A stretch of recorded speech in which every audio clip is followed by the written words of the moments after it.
উপস্থিত সুধীজন, আসসালামু আলাইকুম। গভীর শোক ও মর্মবেদনা নিয়ে আজ আমরা সমবেত হয়েছি বিষণ্ণ বিকেলের এই শোক সভায়।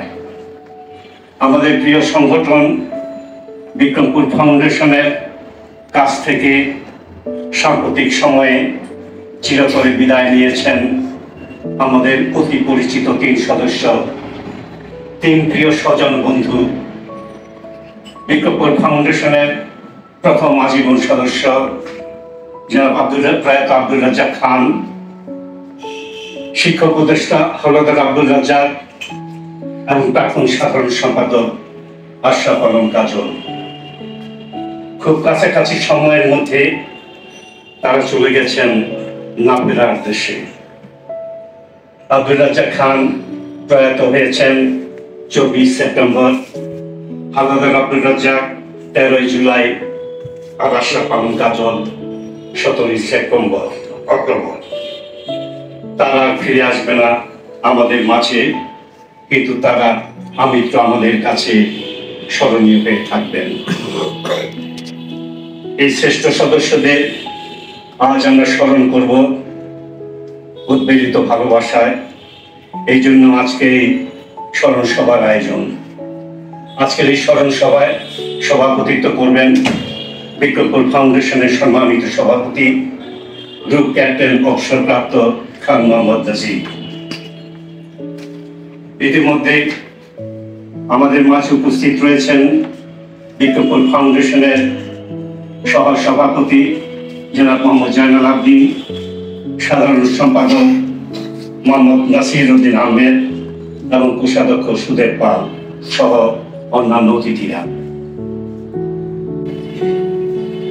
সুধীজন, আমরা খুব উদ্বেলিত এই কারণে যে আজ আমাদের মাঝে উপস্থিত রয়েছেন শোকাহত পরিবারের সদস্যরা, উপস্থিত রয়েছেন প্রয়াত হলদার আব্দুল রাজ্জাকের শোকাহত পুত্র রায়হান জামিল দীপু, উপস্থিত রয়েছেন তার কন্যা ডক্টর তামান্না জেরিন, উপস্থিত রয়েছেন প্রয়াত আশরাফ আলম কাজলের শোকাহত ছেলে আবিদ আশরাফ এবং তার পুত্রবধূ, তার ভাগ্নে।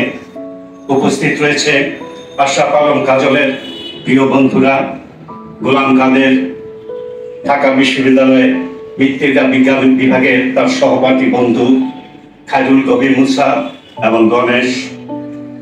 আমরা এই জন্য তাদের কাছে কৃতজ্ঞ। শৈশবের সোনালী প্রভাব থেকে হাওলাদার আব্দুল রাজ্জাককে চিনি। আমরা উভয়ে ছিলাম লৌহজং উপজেলার ঐতিহ্যবাহী শিক্ষা প্রতিষ্ঠান ব্রাহ্মণগাঁও হাই স্কুলের ছাত্র। 1962 সালে রাজ্জাকটা যখন প্রথম বিভাগে ম্যাট্রিকুলেশন পাশ করে স্কুল ছেড়ে চলে যান, সে বছরে আমি ভর্তি হই ব্রাহ্মণগাঁও হাই স্কুলে। আমার প্রয়াত পিতা সুলতান আহমেদ ছিলেন হাওলাদার আব্দুল রাজ্জাকের শিক্ষাগুরু এবং প্রধান শিক্ষক। তিনি তাকে তার আপন সন্তানের মতোই ভালোবাসতেন। সেই হিসেবে আমরা রাজ্জাক তাকে ভাই বলে জানতাম। তিনি ছিলেন আমাদের পরিবারের ঘনিষ্ঠ একজন। মৃত্যুর ঠিক 1 মাস আগে তার সাথে আমার শেষ দেখা হয় সরকারি কর্মচারী হাসপাতালে। তিনি তখন ভীষণ অসুস্থ। খবর পেয়ে আমি তাকে দেখতে যাই। হাসপাতালের 13 তলা 1314 নম্বর কেবিনে সে নিথর হয়ে শুয়েছিলেন। তার বাঁ হাতে পুশ করা ছিল স্যালাইনের সুচ। ঠিক তন্দ্রার ভিতরে নয়, ঘোরের ভিতর ছিলেন তিনি। বিদায় লগ্নে তিনি আমার হাত ধরেছিলেন কিছুক্ষণ, হয়তো সংকেত পেয়েছিলেন তিনি চলে যাবেন। ঠিক তার 1 মাস পরেই তিনি চলে গেলেন। এখন হলদার আব্দুল রাজ্জাকের একটি প্রোফাইল পাঠ করে শোনাবেন বিক্রমপুর ফাউন্ডেশনের সাংগঠনিক সম্পাদক খান নজরুল ইসলাম হান্নান।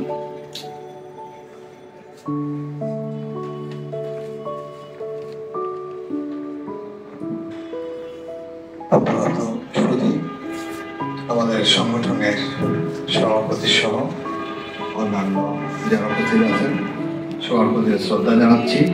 আসসালামু আলাইকুম। আমি আনন্দ আব্দুর রাজ্জাক সম্বন্ধে একটা প্রোফাইল পড়ে শোনাচ্ছি। 1947 সালের 23 জুন বিক্রমপুরের কনকসার গ্রামে জন্মগ্রহণ করেন। পিতা কাসিমউদ্দিন হাওলাদার, মাতা মোসাম্মদ মুলকুন্নেসা বেগম। তিনি ব্রাহ্মণগাঁও উচ্চ বিদ্যালয় থেকে 1962 সালে প্রথম বিভাগে মেট্রিক, ঢাকা কলেজ থেকে প্রথম বিভাগে উচ্চ মাধ্যমিক, 1947 সালে ঢাকা বিশ্ববিদ্যালয় থেকে অর্থনীতিতে সম্মান স্নাতক ও 1968 সালে এমএ ডিগ্রি লাভ করেন। শিক্ষকতাকে জীবনের ব্রত হিসেবে বেছে নিয়ে এমএ পাশের পর হরগোহার কলেজে অর্থনীতির প্রভাষক পদে যোগ দেন। দীর্ঘ 35 বছরের কর্মজীবনের প্রায় বেশিরভাগ সময় তিনি হরগোহার কলেজে অধ্যাপনা করেছেন।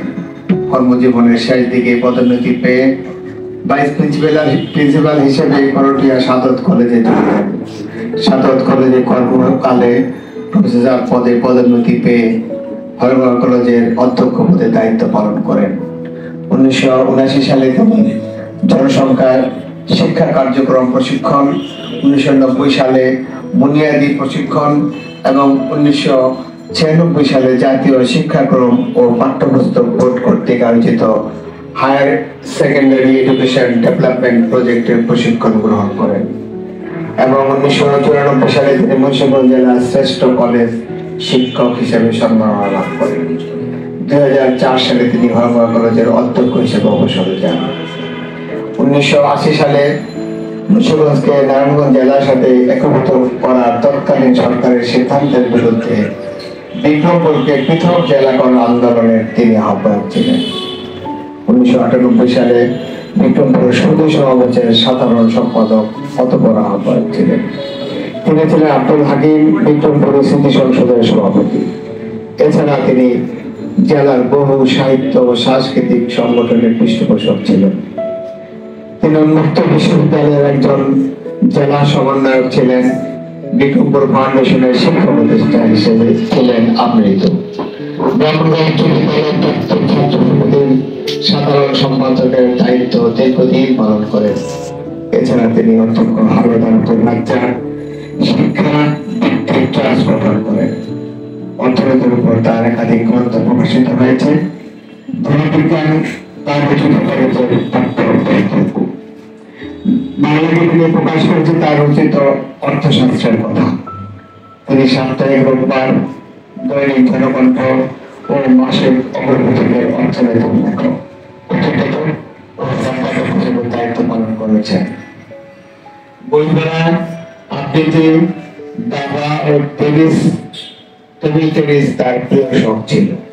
13 জুলাই 2024 তিনি দেওয়ার পরে এক পুত্র ও 2 কন্যা সন্তান সহ অগণিত আত্মীয় ও কয়েক হাজার ছাত্রছাত্রীদের ভালোবাসায় সিক্ত প্রফেসর হাওলাদার আব্দুর রাজ্জাককে বিক্রমপুর ফাউন্ডেশন শ্রদ্ধার্ঘ্য স্মরণ করছেন।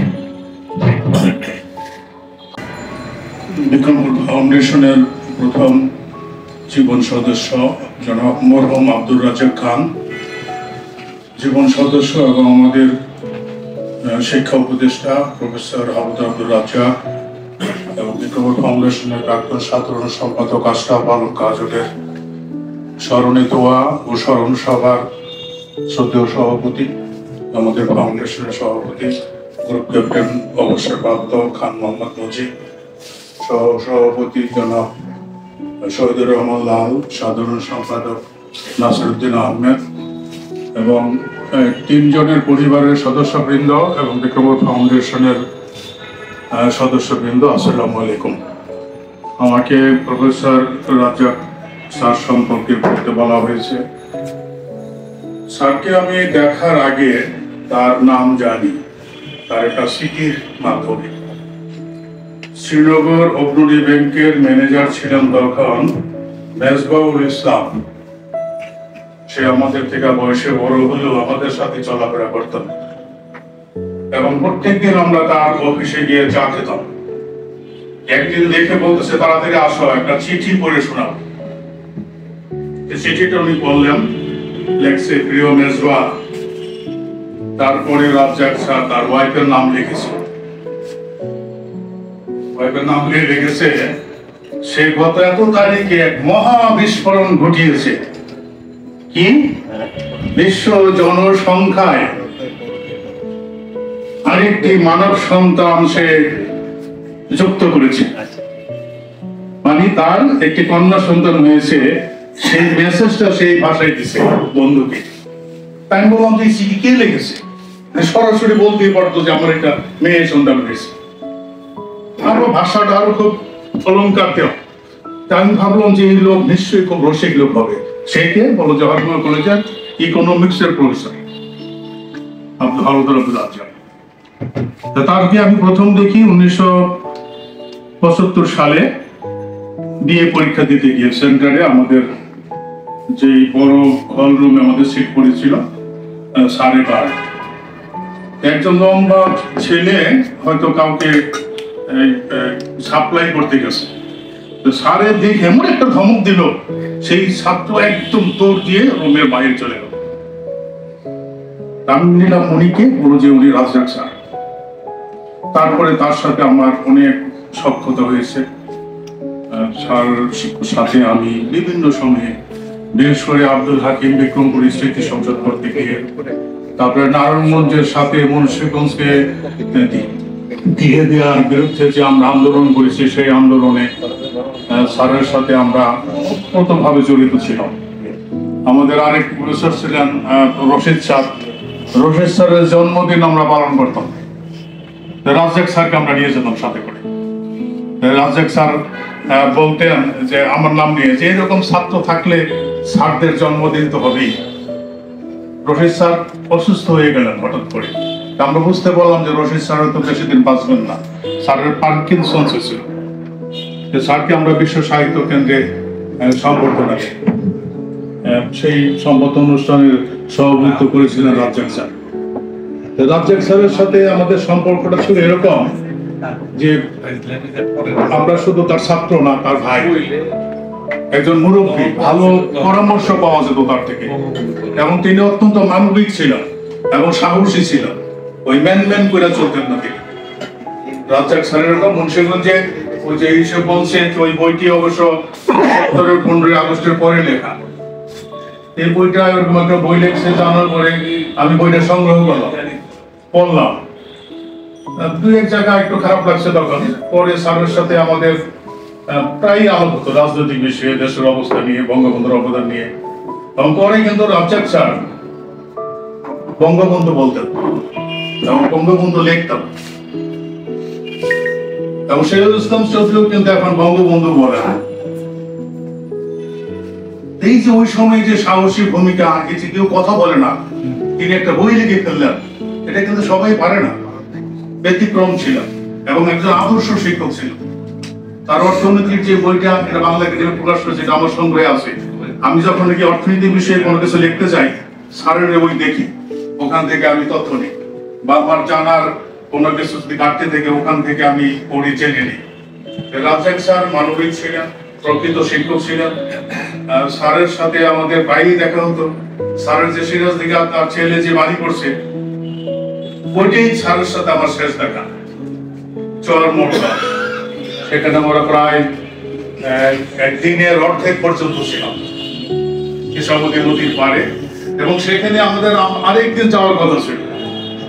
রাজ্জাক স্যারের ডাইরেক্ট ছাত্র আলী আহমেদ ভাই আমার সাথে আসেন, বর্তমান কলেজের তার ডাইরেক্ট ছাত্র। স্যারের সাথে প্রোগ্রাম হলো যে স্যারের সাথে আমরা ওই বাড়িতে গিয়ে আরো একটা দিন কাটাবো। কিন্তু স্যার অসুস্থ হয়ে পড়ায় বা বললেন যে না, অফিসে যাবে না আজকে, এবং যাওয়া হয়নি। স্যারের পরে অসুস্থ হয়ে পড়েন এবং এমন একটা রোগ হইলো যে ওই রোগটা ভালো হয়। টেলিফোনে কথা হতো, ফেসবুকে কথা হতো। আমি এবং এলাম দেখতে যাব করতে করতে গিয়ে পরে খবর পেলাম যে স্যার চলে গেছে।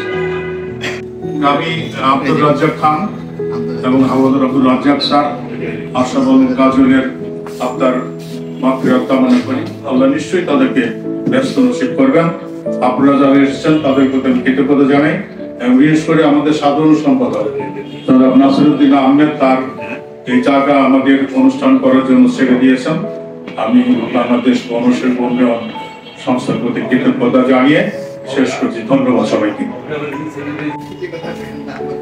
আমাদের মাঝে উপস্থিত রয়েছেন প্রয়াত হালদার আব্দুল রাজ্জাক পরিবারের দুজন সদস্য, একজন তার শোকার্ত পুত্র রায়হান জামিল দীপু, তার কনিষ্ঠ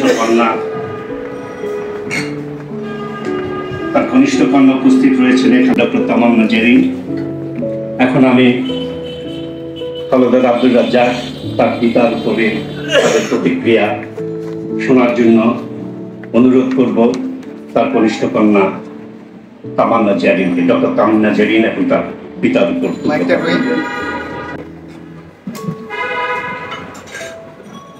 অনুষ্ঠানের সভাপতি এবং উপস্থিত সুধী মণ্ডলী, সবাইকে আসসালামু আলাইকুম। সবার উপর শান্তি বর্ষিত হোক।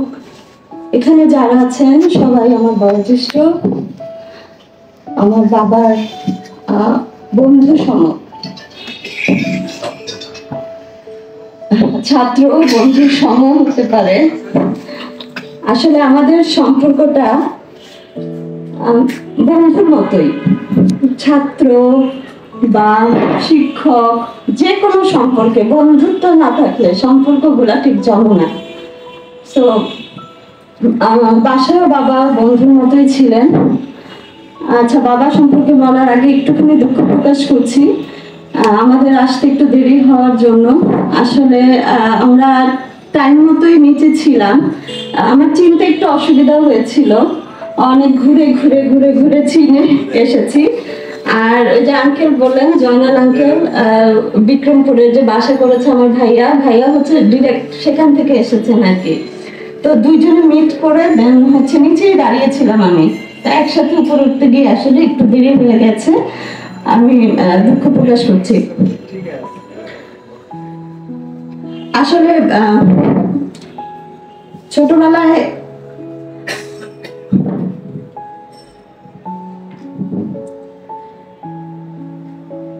আমাকে ছোটবেলা থেকে অনেকেই জানে এখানকার। আমি অনেক ধরনের কালচারাল অনুষ্ঠানের সাথে জড়িত ছিলাম। এমন কোনো বাৎসরিক জাতীয় অনুষ্ঠান হতো না আমি পার্টিসিপেট করতাম না, এবং সেটা আমার বাবার জন্যই। শিক্ষা সপ্তাহ, শিশু একাডেমি, ইসলামিক ফাউন্ডেশন, 3টা বাৎসরিক জাতীয় পর্যায়ে অনুষ্ঠান হতো। প্রথম দিকের অনুষ্ঠানগুলো মুন্সিগঞ্জে, পরবর্তীতে ঢাকায় এসে কমপ্লিট করতে হতো। তো এই সব কিছু, এই সংস্কৃতি মনা, এই বিষয়গুলা আমার বাবার থেকে এসেছে। উনি যথেষ্ট সংস্কৃতি মনা ছিলেন। আমি এখানে সবাইকে আঙ্কেল হিসেবে ডাকছি কারণ আমি আসলে ওইভাবে সবাইকে চিনতে পারছি না। তো আপনি বললেন যে ওনার অনেক ধরনের শখ ছিল, দাবা বা পছন্দ ছিল। আসলে আমি বলবো বাবার মানে শখের কোনো সীমাই ছিল না। তাকে তার সবকিছু শিখতে ইচ্ছা হতো। এত বয়সে বিছানায় পড়েছিলেন, তারপর সবকিছু শিখতে ইচ্ছা হয়। এটা কিভাবে করে রে, মোবাইল দিয়ে এটা কিভাবে বানায় রে, ওই কার্টুনটা কিভাবে করে, এইটা কিভাবে তৈরি করে। এবং খুব আক্ষেপ করতেন যে আমি এখন এগুলো কেন করতে পারছি না, আমি কেন শিখতে পারছি না। বাবার এই জিনিসটা আমার খুব ভালো লাগে। আমার মনে হয় বাবার জীবিত অবস্থায় যতটুকু প্রভাব আমাদের উপর ছিল, মারা যাওয়ার উপর প্রভাব কয়েক গুণ বেড়ে গেছে। এবং মাঝে মাঝে মনে হয় যে দিন দিন হয়তো আমি বাবা হয়ে উঠছি।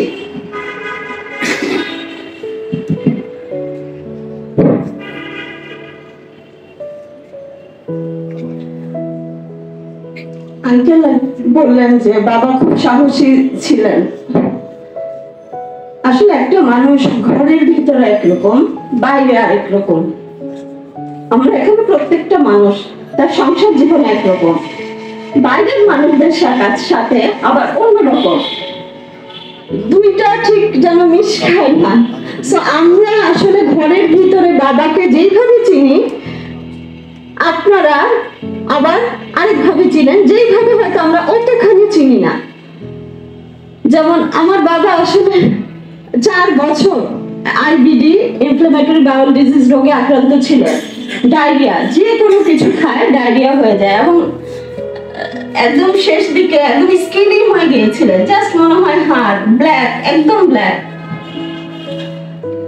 তো যে কোনো কিছুই হতো আর কি, তখন অত অসুস্থ হয়নি, বা কোনো কিছু একটা সুগার টেস্ট করবে বা ব্লাড টেস্ট করবে, একটা সুই ফুটানোকেও জন্মের ভয় পেতেন। এইসব দিকে প্রচন্ড ভীতু ছিলেন, কিন্তু মন মানসিকতায় অনেক সাহসী ছিলেন অবশ্যই। এবং উনি আসলে অনেক অনেক অনেক বেশি আসলে প্রভাবিত করেছেন আমাদের জীবনে। আমার ভাইয়া রায়হান, জামিল, দীপু, এই 4টা বছর আমরা কখনো কল্পনাও করিনি যে ছেলেরা এতভাবে কেয়ার করতে পারে, বাবাকে এতখানিও কেয়ার করতে পারে। আমরা বোনরাও এতখানি পারিনি।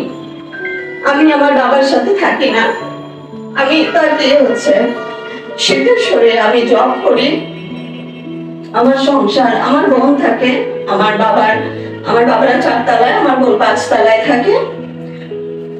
তো আপনি অনেকখানি টেক কেয়ার করতে পেরেছেন, কিন্তু যেটা আমি আসলে পারিনি। যদি আমার সবসময় মনে হতো, বাবা এটা অনেক সময় বলতেন যে প্রকাশ পেত বাবার কথা, বাবা আমাকে অনেক ভালোবাসতেন, অনেক। এবং আমার যে কোনো ডিসিশন ছোট হলেও মনোযোগ দিয়ে শুনতেন, এবং সেটা অনেকের কাছে বলতেন।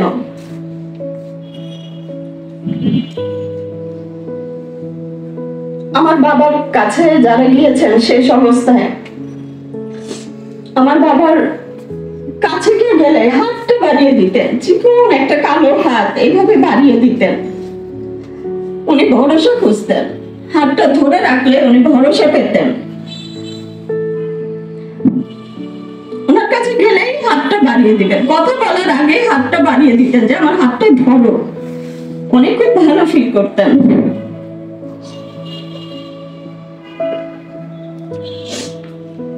তো যখন বুঝতে পারলাম বাবা মারা গেছেন এবং তাকে কর্মজীবী হসপিটালে নিয়ে আসা হচ্ছে, মোটামুটি নিশ্চিত ঘরোয়া ভাবে যে উনি বেঁচে নেই, ওই হসপিটালে গিয়ে রাত কয়টা, 10:30টা দিকে আমি অপেক্ষা করছি অ্যাম্বুলেন্স আসবে। কেমন দেখি আইসিইউতে হয়তো নিয়ে যাওয়া হবে, দৌড়াচ্ছি আইসিইউ আর নিচে জেনারেলে। যাই হোক, বাবা আসলো, কিন্তু হাত বাড়িয়ে দিলেন না।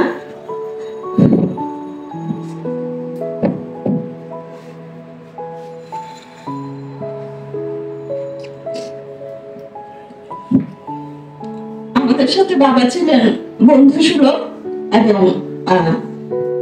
আল্লাহী কিছুটা, খুব আল্লাহী ছিলেন উনি। একটু যেমন বাচ্চারা মুখ ভার করে বসে থাকে, কথা বলে না, রাগ দেখায়, আম্মুর সাথে কিছুটা রাগ হলেও হয়তো কিছু খেতে মানা করেছে, যে কারণ অনেক অসুখ বিসুখ ছিল, ডায়াবেটিস, হার্টের প্রবলেম, ওপেন হার্ট সার্জারি হয়েছে, তো সব খাবার খাওয়া তো ছিল না। তো আমার ওটা সবচেয়ে বেশি রাগটা হতো, এবং মুখ ভার করে বসে থাকতেন, ছোট বাচ্চা একটা যেভাবে ভার করে বসে থাকতো। আর আমার দেখা, আমি তো আসলে অত কিছু দেখিনি, আমার দেখা খুব সুন্দর, সুস্থ, হাস্যোজ্জ্বল এবং পরিচ্ছন্ন একটা জীবন আমি আমার বাবা মায়ের মধ্যে দেখেছি। এবং এটা আমি দেখেছি, আমি লাকি। আমাদের এই প্রজন্ম আশেপাশে যেখানেই দেখি, আমি সেটা আসলে দেখিনি এখন পর্যন্ত এর চেয়ে বেশি। খুব হাস্যোজ্জ্বল এবং হাসি খুশি প্রাণবন্ত একটা জীবন। তো আমি এটা দেখেছি এবং এটা আমি এটা পরিচর্যা করি, এবং আমার যে স্টুডেন্টরা আছে তাদেরকে আমি চেষ্টা করি আমার বাবার যে দর্শন, যে ফিলোসফি, সেটা কিছুটা হলেও কন্টিনিউ করার। আর আমি আসলে এখানে এই দরজা দিয়ে ঢোকার সাথে সাথে আমি মানে বুকের মধ্যে মানে খুব একটা কিছু একটা বাড়ি দিল, এরকম মনে হলো। 3 দিকে 3টা স্ক্রিনে বাবার ছবি। আমার ঘরে বাবার ছবি নেই, আমি লাগাই না, এরকম ছবি হয়ে যায় মানুষ। কাজল আঙ্কেল, আমি আব্দুল রাজ্জাক খান, ওনাকে আমি ঠিক চিনতে পারছি না, কিন্তু কাজল আঙ্কেলের কথা আমার মনে আছে। আমি ছোটবেলায় ওনাকে দেখতাম, কেন জানি ওনাকে আমার ওই ছোট মনে, ইনোসেন্ট মনে ওনাকে আমার ভালো লাগতো। খুব সুন্দর পরিচ্ছন্ন, আব্বার সাথে সব সময় দেখতাম। তারপরে কখনো আজ পর্যন্ত দেখাই হয়নি। এবং যেদিন এই ফ্লায়ারটাই, জাস্ট এই ফ্লায়ারটাই আমার ভাই আমাকে যখন পাঠালো, আমি দেখে অবাক হয়ে গেলাম, উনি নেই।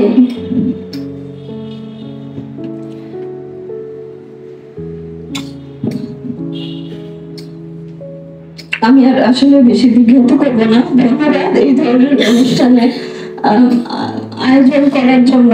ছোটবেলায় ছোট্ট বাচ্চা যখন স্টেজে উঠে কোনো একটা কবিতা বলে, গান গায়, ভুলে যায়, তারপরে বাবা মা উঠে হাততালি দিতে থাকেন, কি খুশিটা তার লাগে।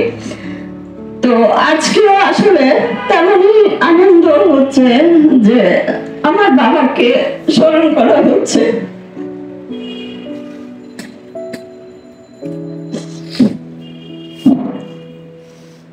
তিনি রয়ে গেছেন, আছেন, তো ভালো লাগছে। ধন্যবাদ বিউটিফুল ফাউন্ডেশন। এবং আমি জানি না খুব ডিটেলস আসলে তাদের কর্মকাণ্ড সম্পর্কে, তবে আমার দিক থেকে যদি কোনো কিছু করণীয় থাকে আমি অবশ্যই এর সাথে থাকবো। ধন্যবাদ। ধন্যবাদ প্রিয় তামান্না শেরিন।